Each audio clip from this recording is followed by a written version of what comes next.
行政院已經宣布講，要甲伊托名詞升做第1級毒品，要加重刑責。面對校園毒品的問題，國教行動人員嘛呼籲講，行政院就要針對新型毒品來進行早期預警、提報立管的機制，來減少學生囡仔接觸到新型毒品的風險。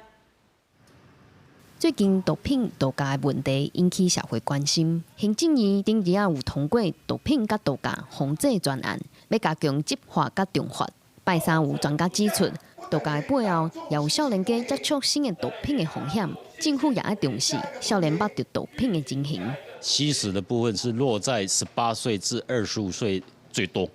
那25到35歲次之。另外還有未成年的這個部分，動機上不外乎就是說遭受挫折或是有生活上的壓力，以及一時的好奇，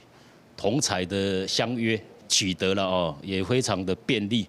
尤其只要有電子菸就可以吸食。根據高檢署執行今年第14屆安基缉毒專案的資料，全國在半個月內抓到188個搖頭是學生也是少年人。各個行動聯名也呼籲司法院應該要針對成效強化的問題，修正少年事件處理法，才袂讓成人利用司法保護少年人的制度極歪歪。少年事件處理法5月22號司法院的修法內底，就無成效共犯吶。你講有講無？講了17個月啊！行政院、警政署、立法院、高檢署、監察院攏有講，